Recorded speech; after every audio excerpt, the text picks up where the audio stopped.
നമ്മുടെ നാട് ആകെ മാറിയിരിക്കുന്നു എന്ന് പറയുമ്പോൾ തന്തവൈബും തള്ളവൈബും 80s കിഡ്സും ഒക്കെ ആക്കി പറയുന്നവരെ സൈഡാക്കുന്ന രീതിയിലേക്ക് കാര്യങ്ങൾ മാറിയിരിക്കുന്നു. ചിലപ്പോഴൊക്കെ ചില ആളുകൾ അനാവശ്യമായ അഭിപ്രായം പറയുന്നത് കൊണ്ടാകും ഇങ്ങനെയൊക്കെ എന്ന് തോന്നാറുണ്ടായിരുന്നു. എങ്കിലും ഒരു പരിധിവരെ ഇത് സത്യം തന്നെയാണ് എന്ന് തോന്നിപ്പോവുകയാണ് ചിലപ്പോഴൊക്കെ ചില വാർത്തകൾ കേൾക്കുമ്പോൾ. കഴിഞ്ഞ ദിവസം ഒരു ഓൺലൈൻ ചാനലിൽ ക്യൂൻസ്വേയിലെ രാത്രികാല ദൃശ്യങ്ങൾ കണ്ടപ്പോൾ കൊച്ചി പഴയ കൊച്ചിയല്ല എന്ന് ഉറപ്പിക്കേണ്ടി വരുന്നു. നല്ല മാറ്റങ്ങൾ എപ്പോഴും നമുക്ക് അംഗീകരിക്കാൻ കഴിയും. എന്നാൽ ലഹരിക്ക് അടിമപ്പെട്ട് നശിച്ചു പോകുന്ന തലമുറയെ കാണുമ്പോൾ അവർ നശിക്കുന്നതോർത്തല്ല ഏറെ സങ്കടം. ഒന്നും അറിയാതെ അവരെ പോറ്റുന്ന കുടുംബത്തെ ഓർത്താണ് നമുക്ക് പലപ്പോഴും വിഷമം തോന്നാറുള്ളത്.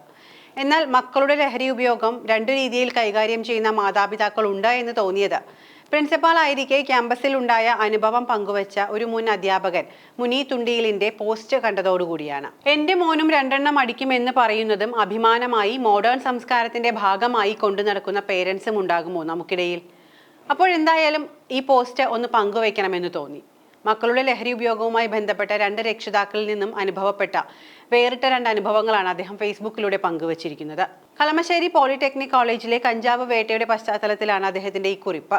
മകന്റെ ലഹരി ഉപയോഗം അറിഞ്ഞ TC വാങ്ങാനെത്തിയ പിതാവിന്റെ അനുഭവവും, രണ്ടാമതായി മദ്യപിച്ചതിന്റെ പേര് ക്ലാസ്സിൽ നിന്നും പുറത്താക്കപ്പെട്ട കുട്ടിയുടെ മാതാവിന്റെ പക്കൽ നിന്നും ഉണ്ടായ അനുഭവവുമാണ് അദ്ദേഹം പങ്കുവച്ചിരിക്കുന്നത്. അദ്ദേഹത്തിന്റെ ഫേസ്ബുക്ക് പോസ്റ്റിന്റെ പൂർണ്ണരൂപം ഇങ്ങനെയാണ്. കളമശ്ശേരി പോളിടെക്നിക്കിൽ നടന്ന ലഹരി പിടുത്ത കേസിൽ വന്ന വാർത്ത വായിച്ചപ്പോൾ മനസ്സിൽ പെട്ടെന്ന് ഓടിയെത്തിയത് കുറെ കാലം മുൻപ് ഞാൻ പ്രിൻസിപ്പാൾ ആയിരുന്ന കോളേജിൽ നടന്ന 2 സംഭവങ്ങളും അതിൽ ഉൾപ്പെട്ട ഒരു പിതാവിന്റെയും മറ്റൊരു മാതാവിന്റെയും ചിന്താഗതികളുമാണ്. അതിലൊന്ന് ഇങ്ങനെയായിരുന്നു. ഒരു ദിവസം രാവിലെ ഓഫീസിൽ നിന്നും കോൺഫിഡൻഷ്യൽ അസിസ്റ്റന്റ് എന്നെ ഫോണിൽ വിളിച്ചിട്ട്, സാർ ഒരാൾ കാണാൻ വന്നിരിക്കുന്നു, അങ്ങോട്ട് കടത്തി വിടട്ടെ? ഞാൻ സമ്മതിച്ചു. അല്പം കഴിഞ്ഞപ്പോൾ കുറച്ച് മുഷിഞ്ഞ വസ്ത്രവും ധരിച്ച് ഒരാൾ മുറിയിലേക്ക് കയറി വന്നു. ഞാൻ അയാളോട് ചോദിച്ചു, എന്താണ് വന്നത്? ആ മനുഷ്യരാകെ അങ്കലാപ്പിലായിരുന്നു. എന്തോ ഒന്ന് ഉള്ളിൽ വിഷമമുള്ളതുപോലെ മുഖഭാവം ഉണ്ടായിരുന്നു. അദ്ദേഹം പറഞ്ഞു, എനിക്ക് എൻ്റെ മകൻ്റെ TC വേണം. ഞാൻ അദ്ദേഹത്തോട് ഇരിക്കാൻ ആവശ്യപ്പെട്ടു. എന്നാൽ ഇരിക്കാൻ കൂട്ടാക്കാതെ പറഞ്ഞു തുടങ്ങി, സാർ എൻ്റെ മകൻ ഇവിടെ 2ാം വർഷ വിദ്യാർത്ഥിയാണ്. ഞാൻ ഇനി അവനെ ഇവിടെ പഠിപ്പിക്കാൻ ഉദ്ദേശിക്കുന്നില്ല. അതുകൊണ്ട് എനിക്ക് ഇവിടെ നിന്ന് വിടുതൽ തരണം. ഞാൻ കുട്ടിയുടെ പേരും പഠിക്കുന്ന ബ്രാഞ്ചും ചോദിച്ചു മനസ്സിലാക്കി. എന്നിട്ട് ചോദിച്ചു, എന്തിനാണ് TC വാങ്ങാൻ പോകുന്നത്? കാരണം അവന് പഠിക്കാൻ താല്പര്യമില്ലാത്തോ മറ്റെന്തെങ്കിലും പഠനത്തിൽ പുറകിലാണോ? അയാൾ ഒന്നും മിണ്ടാതെ നിന്നപ്പോൾ ഓഫീസിൽ നിന്നും HOD പ്രിൻസിപ്പാളിൻ്റെ മുറിയിലേക്ക് വരാൻ ആവശ്യപ്പെട്ടു. എന്നിട്ട് ആ പിതാവിനെ നോക്കി, എന്തായാലും വിഷമിക്കേണ്ട, ഞാൻ HOD വരാൻ പറഞ്ഞിട്ടുണ്ട്, നമുക്ക് സംസാരിക്കാം, കുട്ടിയെക്കുറിച്ചുള്ള കാര്യങ്ങളെല്ലാം അറിഞ്ഞിട്ട് നമുക്ക് തീരുമാനിക്കാം. എൻ്റെ മകനെ ഞാൻ കൊണ്ടുവന്നിട്ടുണ്ട്, എങ്കിൽ കുട്ടിയെ വിളിക്കൂ. അദ്ദേഹം പുറത്തുപോയി തൻ്റെ മകനെ കൂട്ടിക്കൊണ്ടുവന്നു. എന്താ കുട്ടി പ്രശ്നം? ഞാൻ അവനോട് ചോദിച്ചു. ആ കുട്ടി ഒന്നും മിണ്ടാതെ തലകുലിച്ചു നിന്നു. ആ കുട്ടിയുടെ അച്ഛൻ്റെ പരവേശം കണ്ട്, ദാ ഒരു ഗ്ലാസ് വെള്ളം കുടിക്കൂ എന്നിട്ട് സംസാരിക്കാം എന്ന് പറഞ്ഞ് ഞാൻ അദ്ദേഹത്തിന് ഒരു ഗ്ലാസ് ജലം കൊടുത്തു. ആ മനുഷ്യൻ ആ കുടിവെള്ളം മുഴുവനും കുടിച്ചു. കുറച്ചു നേരം ഞാൻ ഒന്നും മിണ്ടിയില്ല. ശേഷം ചോദിച്ചു, എന്തെങ്കിലും ബുദ്ധിമുട്ടുണ്ടെങ്കിൽ പറയൂ, സഹായിക്കാം. സാർ, എനിക്ക് ഒന്നും വേണ്ട, TC തന്ന് വിട്ടാൽ മതി. ഞാൻ അല്പം ശബ്ദം കൂട്ടി പറഞ്ഞു, TC വാങ്ങാനുള്ള കാരണം ബോധിപ്പിക്കാതെ തരാൻ പറ്റില്ല. പെട്ടെന്ന് അയാൾ വിങ്ങിക്കരയാൻ തുടങ്ങി. കരച്ചിലിനിടയിൽ അയാൾ പറഞ്ഞു, ഇവനെ അന്വേഷിച്ച് ഇന്നലെ പോലീസ് എൻ്റെ വീട്ടിൽ വന്നിരുന്നു. അയാൾ ഒന്ന് നിർത്തി. അപ്പോൾ ഞാൻ കുട്ടിയോട് ചോദിച്ചു, എന്താ അച്ഛൻ പറയുന്നത്? ഇയാൾ വല്ല അടിപിടി കേസിലും പെട്ടോ? കുട്ടി അതിനും ഉത്തരം ഒന്നും തന്നില്ല. അപ്പോൾ ആ അച്ഛൻ തന്നെ തുടർന്നു പറഞ്ഞു, സാറേ, പോലീസ് വന്നത് ഇവൻ ലഹരി ഉപയോഗിക്കുന്നു, ലഹരി വിൽപ്പന നടത്തുന്നു എന്നൊക്കെ അറിയിക്കാനാണ്. നന്നായി പഠിക്കാൻ വേണ്ടി ഞാൻ ഇവനെ കോളേജിനടുത്ത് താമസിപ്പിച്ചിരിക്കുകയാണ്. എന്നാൽ കൂട്ടുകാരുമൊത്ത് ഇവൻ കഞ്ചാവ് വലിക്കുന്നുണ്ട് എന്ന് പോലീസിൽ നിന്നും മനസ്സിലായി. അതുകൊണ്ടാണ് ഞാൻ ഇവനെ ഇവിടെ നിന്നും കൊണ്ടുപോകുന്നത്. അപ്പോൾ ഞാൻ ആ വ്യക്തിയെ സൂക്ഷിച്ചു നോക്കി. അയാളിൽ കണ്ട പരവേശം എനിക്ക് മനസ്സിലായി. ഞാൻ അദ്ദേഹത്തോട് പറഞ്ഞു, നിങ്ങൾ വിഷമിക്കേണ്ട കാര്യമൊന്നുമില്ല, നമുക്ക് വേണ്ടതൊക്കെ ചെയ്യാവുന്നതേയുള്ളൂ. ഇവിടെ ആൻറ്റി ഡ്രഗ് ക്യാമ്പയിനും മറ്റ് ലഹരി വിരുദ്ധ സ്ക്വാഡും ഒക്കെ ഉണ്ട്. എല്ലാം നമുക്ക് ശരിയാക്കാം. ഇത്രയും കാലം പഠിച്ച കുട്ടിയല്ലേ, പഠനം നിർത്തിക്കൊണ്ടു പോയാൽ എന്താണ് ഗുണം? അദ്ദേഹം ഒരു ദീർഘശ്വാസം എടുത്തിട്ട് ഉറച്ച ശബ്ദത്തിൽ പറഞ്ഞു, ഞാൻ ഒരു ചെരുപ്പുകുത്തിയാണ്. എറണാകുളത്ത് സൗത്ത് റെയിൽവേ സ്റ്റേഷനടുത്ത് എനിക്കൊരു ചെറിയ കടയുണ്ട്. എൻ്റെ മകൻ എഞ്ചിനീയർ ആകുന്നതിലും കൂടുതൽ ഞാൻ ആഗ്രഹിക്കുന്നത് അവനൊരു നല്ല മകനായി സ്വഭാവദോഷം ഒന്നുമില്ലാതെ എൻ്റെ കൂടെ തന്നെ ജീവിക്കുന്നതാണ്. എൻ്റെ കൂടെ ആ കടയിൽ അവനും കൂടി വരുമാനം ഉണ്ടാക്കാനുള്ള അവസരം ഞാൻ ഉണ്ടാക്കി കൊടുക്കും. അപ്പോഴേക്കും HOD ആ കുട്ടിയുടെ ക്ലാസ് മെൻറ്ററും മുറിയിലെത്തി. ഞാൻ അവരോട് കാര്യങ്ങൾ തിരക്കി. ഈ കുട്ടിയെക്കുറിച്ച് അവർക്ക് ഒരു പരാതിയും ഉണ്ടായിരുന്നില്ല. പഠിക്കുന്ന കാര്യത്തിലും ശരാശരിയേക്കാൾ ഭേദമാണ്. അവർക്കും അറിയില്ല ഇവൻ ലഹരി ഉപയോഗിച്ചിരുന്നു എന്ന കാര്യം. കാര്യങ്ങളൊക്കെ അറിഞ്ഞ ഉടൻ തന്നെ ഞാൻ ആ പിതാവിനോട് പലതവണ പല കാരണങ്ങളും ചൂണ്ടിക്കാണിച്ചു. ഇവനെ തുടർന്ന് പഠിപ്പിക്കാൻ അനുവദിക്കണമെന്ന് ആവശ്യപ്പെട്ടു.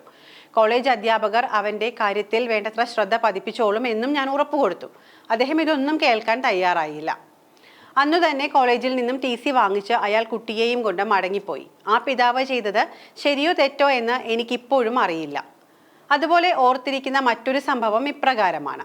മദ്യപിച്ച ക്ലാസ്സിൽ വന്നു എന്നാരോപിച്ച് ഒരുത്തനെ കോളേജിൽ നിന്നും പുറത്താക്കാൻ തീരുമാനിച്ചു. പേരന്റ് വന്നാൽ മാത്രമേ ക്ലാസ്സിൽ കയറ്റൂ എന്ന് അറിയിച്ചതിനെ തുടർന്ന് പുറത്താക്കിയ വിദ്യാർത്ഥിയുടെ അമ്മ എന്നെ കാണാൻ വന്നു. അവർ വന്നത് തന്നെ വലിയ കലിപ്പിലായിരുന്നു. വന്നപാടെ അവർ എന്നോട് തട്ടിക്കയറി. എൻ്റെ മകനെ പുറത്താക്കാൻ നിങ്ങൾക്ക് എന്താ അവകാശം?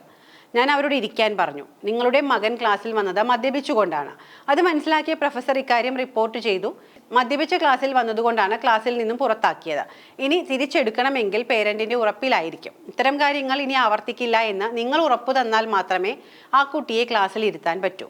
അപ്പോൾ ആ സ്ത്രീ പറഞ്ഞു, എൻ്റെ മകൻ ഇന്നലെ ക്ലാസ്സിൽ വന്നത് മദ്യപിച്ചിട്ടല്ല. അവൻ പുറത്ത് നിൽപ്പുണ്ട്.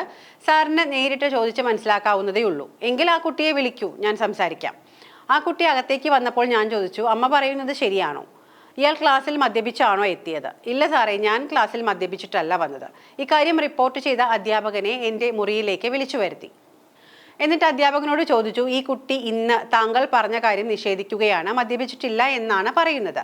സാർ, ഞാൻ ക്ലാസ് എടുത്തുകൊണ്ടിരിക്കുമ്പോൾ ഇവൻ ഡെസ്കിൽ തലവെച്ച് കിടക്കുകയായിരുന്നു. എന്തെങ്കിലും അസുഖം ആയിരിക്കാം എന്നു കരുതി ഞാൻ അവൻ്റെ അടുത്തേക്ക് ചെന്നപ്പോൾ മദ്യത്തിൻ്റെ രൂക്ഷഗന്ധം ആ കുട്ടിയിൽ നിന്നും പുറപ്പെടുന്നതായി എനിക്ക് മനസ്സിലായി. ഞാൻ അവനെ വിളിച്ച് എഴുന്നേൽപ്പിച്ചു. മദ്യപിക്കാതെ എങ്ങനെയാ ഇത്രയേറെ മദ്യഗന്ധം അവനിൽ നിന്നും വരുന്നത്? ഞാൻ ഇതിന് ഉത്തരം കിട്ടാൻ വേണ്ടി കുട്ടിയുടെ നേരെ നോക്കി. അപ്പോൾ ആ കുട്ടി പറയുകയാണ്, ഞാൻ ഇന്നലെ മദ്യപിച്ചിട്ടില്ലായിരുന്നു, എന്നാൽ മിനിയാന്ന് കൂട്ടുകാരുമൊത്തം നന്നായി മദ്യപിച്ചിരുന്നു. അതിൻ്റെ ഗന്ധമായിരിക്കും സാറിന് ഞാൻ മദ്യപിച്ചു ക്ലാസ്സിൽ വന്നു എന്ന് തോന്നാൻ കാരണം. അപ്പോൾ പിന്നെ എന്നെ എന്തിനാ പുറത്താക്കിയത്? ആ കുട്ടിയുടെ നിരപരാധിത്വം അവതരിപ്പിക്കുന്നത് കേട്ട് ഒരു നിമിഷം ഞാൻ തരിച്ചുപോയി. അപ്പോഴാണ് അവൻ്റെ അമ്മയുടെ ശബ്ദം ഉയരുന്നത്. അവർ ഉറക്കെ പറഞ്ഞു, അവന് 18 വയസ്സ് കഴിഞ്ഞു. എൻ്റെ മകൻ മദ്യപിക്കുന്നതിനെ എതിർക്കേണ്ടത് ഞങ്ങളാണ്. ഞങ്ങൾക്ക് ഇക്കാര്യത്തിൽ എതിർപ്പൊന്നുമില്ല. മാത്രവുമല്ല, അവൻ ഇന്നലെ ക്ലാസ്സിൽ വന്നപ്പോൾ മദ്യപിച്ചിട്ടേയില്ല. തലേന്ന് രാത്രി മദ്യപിച്ചതിൻ്റെ സ്മെല്ല് വെച്ചിട്ട് ക്ലാസ്സിൽ നിന്നും പുറത്താക്കുന്നത് ശരിയല്ല. അതുകൊണ്ട് തന്നെ ഇവനെ ക്ലാസ്സിൽ കയറ്റണം, ഇല്ലെങ്കിൽ ഞാൻ വേണ്ട നിയമ നടപടികൾ എടുക്കും. വാടാ മോനെ, നിന്നെ ക്ലാസ്സിൽ കയറ്റുമോ ഇല്ലയോ എന്ന് നമുക്ക് നോക്കാം എന്ന് പറഞ്ഞിട്ട് അവർ വർദ്ധിത വീര്യത്തോടെ പുറത്തേക്ക് മകനെയും കൊണ്ടുപോയി. ഇതാണ് ഈ അധ്യാപകന്റെ ഫേസ്ബുക്ക് കുറിപ്പ്. ഒന്ന് ആലോചിച്ച് നോക്കാം. 2 വ്യത്യസ്തങ്ങളായ അഭിപ്രായങ്ങളാണ് മാതാപിതാക്കളുടെ ഭാഗത്തു നിന്നും ഉണ്ടായിരിക്കുന്നത്. ഒരുപക്ഷെ ഈ അമ്മ പിന്നീട് അവനെ ശകാരിച്ചിട്ടുണ്ടാകാം, അല്ലെങ്കിൽ മറ്റെന്തെങ്കിലും രീതിയിൽ അവനെ ശിക്ഷിച്ചിട്ടുമുണ്ടാകാം, അവനെ നേർവഴിക്ക് നടത്താൻ ശ്രമിച്ചിട്ടുമുണ്ടാകാം. പക്ഷേ ഈ അധ്യാപകർക്ക് മുന്നിൽ അവനെ വെള്ളപൂശാൻ ഈ അമ്മ ശ്രമിച്ചപ്പോൾ ആരാണ് ഇവിടെ തോറ്റുപോയത്?